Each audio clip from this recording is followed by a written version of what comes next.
Je m'appelle Marion Leduc, je suis responsable marketing digital au sein de Grain de Sail. Je suis ici depuis août 2020.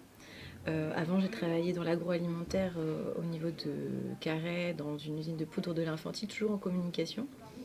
Et avant, j'étais également dans la distribution chez Ecomiam. Là aujourd'hui c'est Grain de Sail avec tout ce qui est chocolat, café et du coup c'est situé sur Morlaix. Grain de Sail c'est un chocolatier torréfacteur et également importateur, exportateur et un armateur. Donc ça fait beaucoup de choses. Si je dois résumer chocolat, c'est-à-dire qu'on est couverturier chocolatier, on fait notre propre couverture de chocolat et on fait aussi de la vente de chocolat. Euh, Au niveau du café, on est torréfacteur, donc on fait notre propre torréfaction de café. On vend également nos cafés. Aujourd'hui, on reste quand même une petite structure, on n'est que 36, il n'y a que 36 personnes qui travaillent ici, dont les marins. Euh, et si on ajoute des personnes de l'ESAT avec qui on travaille à la chocolaterie et à la torréfaction, on a à peu près, je sais pas moi, une cinquantaine à peu près.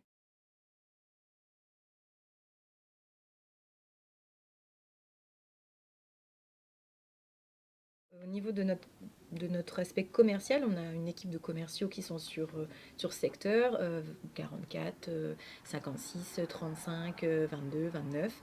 On est principalement sur le Grand Ouest. On a environ 650 points de vente avec qui on travaille, des grandes et moyennes surfaces, des épiceries. Et sinon, on a une boutique, une seule pour le moment, qui est ici à Morlaix, dans laquelle on commercialise nos cafés et nos chocolats. En sachant que les cafés qui sont en grande et moyenne surface sont différents des cafés qui sont à la boutique ici. Enfin, on a 11 références de café. Au niveau des chocolats, on a aujourd'hui 15 références de chocolat, noir, lait, avec différentes inclusions. Ce sont les mêmes par contre en boutique et enfin au niveau des tablettes, ce sont les mêmes tablettes en boutique et dans les grandes et moyennes surfaces. Par contre, on propose un peu plus de choses ici en boutique, tout ce qui est composition, des petits mendiants, des fritures, des pralins. Voilà, on propose plus des aspects chocolaterie ici que dans les grandes et moyennes surfaces.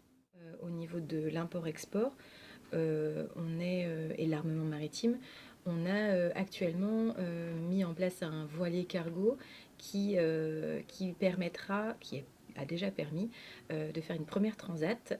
On exporte des vins bio français jusqu'à New York euh, pour des restaurants, des épiceries, des bars qui sont intéressés par le vin français bio. Et ensuite, on va chercher des matières premières, une partie des matières premières, que ce soit des grains de café vert ou bien des masses de cacao au niveau de l'Amérique latine, notamment en République dominicaine. Ensuite, au niveau de l'armement, c'est vraiment notre voilier, c'est le premier voilier cargo décarboné. L'objectif, c'est qu'on puisse se défaire le plus possible de tout ce qui est transport maritime conventionnel et qu'on puisse arriver vers du 100% à la voile le plus vite possible. Et que si ça peut aussi inspirer d'autres personnes pour le faire, que ça puisse aider à éviter d'avoir trop de cargo sur la mer, et ben ce serait super. La boutique de Morlaix, c'est vraiment une épicerie. On est dans une épicerie fine, chocolaterie, torréfaction. Donc on essaye de faire au mieux pour pouvoir avoir des produits au maximum local, bio, et qui puissent être soit des accessoires de dégustation de café ou de chocolat, ou même aussi, ça peut être des rillettes, ça peut être alimentaire au-delà. On a différentes marques locales avec lesquelles on collabore.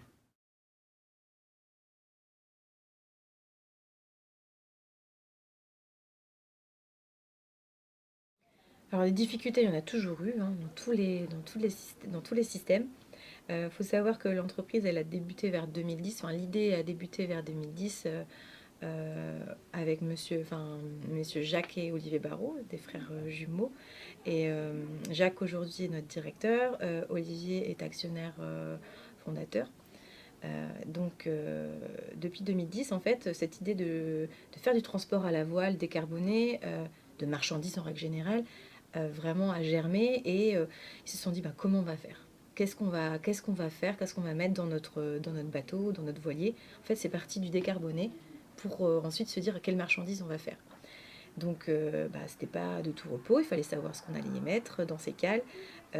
Première idée, c'était de produits plaisir. Donc en 2013, du café. Parce que torréfier, c'est pas si difficile que ça.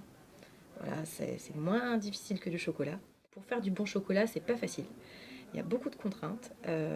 Donc il a fallu faire des recettes, faire des essais, voilà, faire appel à des personnes qui étaient motivées aussi par le projet et par aussi ben, cet aspect chocolat et qui avaient des connaissances.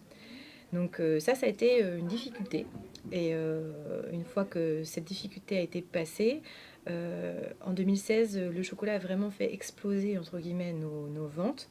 Et donc on a réussi à avoir de l'argent. Et cet argent nous a permis en 2018 d'investir dans le voilier cargo. Et ensuite, tout s'est enchaîné de manière très positive. On a aussi des difficultés, c'est-à-dire que parfois, notre budget n'est pas forcément suffisant pour faire tout ce qu'on voudrait. On ne peut pas acheter tout ce qu'on veut au niveau du matériel. Euh, pour faire valoir peut-être nos produits, on pourrait très bien investir un peu plus, mais aujourd'hui, on ne le fait pas pour plusieurs raisons, parce que euh, notre budget est alloué à l'armement maritime, et donc c'est vraiment ça l'objectif premier.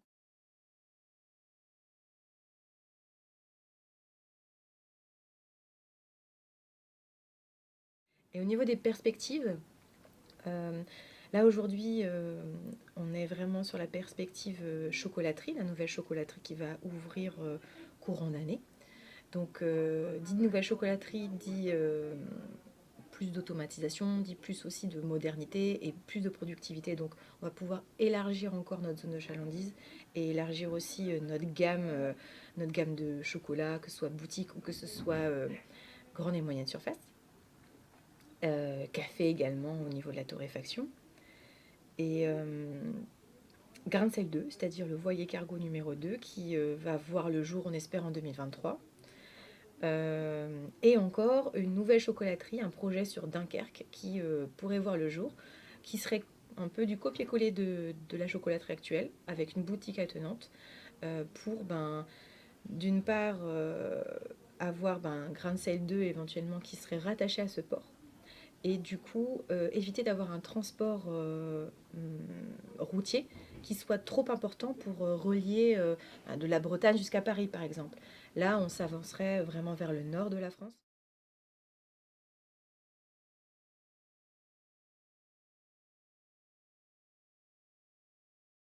Alors, au niveau de nos moyens de communication, on est plutôt sur tout ce qui est assez digital, en règle générale, numérique. Tout ce qui est publicité payante, on ne le fait pas, ou très très peu quand c'est dans la localité, je sais pas moi, avec l'office de tourisme de Morlaix par exemple. Mais sinon, on n'a pas forcément de budget alloué à ça.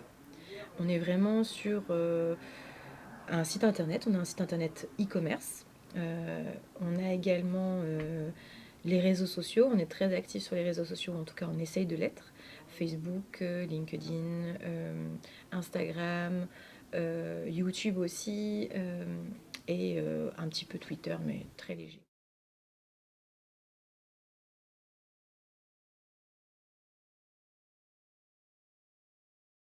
Avant tout, c'est le goût, et on a vraiment à cœur de le garder, ce goût-là. Ensuite, on est vraiment sur la partie développement durable, et ça nous tient à cœur aussi. Donc, on est satisfait, même si on pourrait toujours faire mieux, hein. On n'est pas parfait du tout, on pourrait toujours faire mieux. Mais on essaye en tout cas à notre échelle. Et enfin, il y a aussi l'aventure maritime qui fait partie de l'ADN ici, qui finalement, dans toutes les étapes, que ce soit commerciales ou que ce soit humaines ou bien de communication en règle générale, on essaye de mettre en avant l'aventure et d'embarquer un petit peu nos consommateurs, nos internautes, notre communauté dans cette aventure au fur et à mesure.